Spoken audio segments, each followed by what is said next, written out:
Ар бир кыйындыктын артында сөзсүз бир жакшылык бар. Кыйындык келгенде стресске түшөбүз, ары чабалактайбыз, бери чабалактайбыз. Эгер билим болсо, сен стресстен оңой чыга аласың, чечимди көрө аласың. Өзүңө ишенүү менен, Алла Таалага таянуу менен бул ситуация сенин пайдаңа чечилет жана Кудайга жага тургандай болуп чечилет. Бул анык. Ал эми билим жок болсо, бирөөгө кыянаттык каалап, жек көрүп, таарынып, бир мамилелерди үзүп, же болбосо адамдарга байланып өмүр сүрөсүң.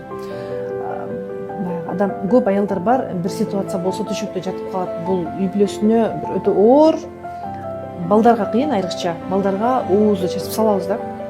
Мышечный память деп коет. Эгер стресс узак убакытка болсо, муну дене өзүнө сактайт дагы, бизден мээни бошотот. Анткени адам дайыма ыйлап жата бербейт го. Ордумдан турдум, стресстен чыктым, эми жумушка чыгып калдым, бирок баягы эч унута албайм, эстегенден ой жаман болду деп го. Демек бул денеде бар нерсе. Анан бул мышцада тура бербейт да. Сыртка ооруу аркылуу реакция берет. Ошондуктан биз билим менен реакция кылганды үйрөнүшүбүз керек. Айрым адамдар менен компромисске баруудан коркушубуз керек. Айрым адамдар менен конфликтке баруудан коркушубуз керек. Оюңду айтасың, ойду айтуудан кечирим суроо менен айтасың.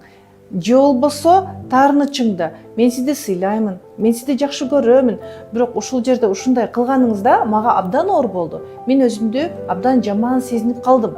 Неге ушундай кылдыңыз? Мен билсем болобу? Ооба, мүмкүн мен өзүмдү актап аткан чыгармын, бирок мен сиздин оюңузду билгим келет. Жана андан ары мен мамилени сактап калгым келет деп айтсак болот. Бирок кыздар, биз көпчүлүгүбүз мындай айта албайбыз. Миома деген оорулар бар. Миома, аденомиоз, больницага барсаң айыкпайт дейт. БПЧ 18-16 же болбосо көп оорулар бар, андан башка. Ооруну айыктырбайбыз дейт, бирок мындан ары чоңойтпой кармап турса болот деп айтчу. Медицина деген бул өтө жетишкен илим да. Медицина менен негизи эми чоң бул жетишкен. Не деген система бул?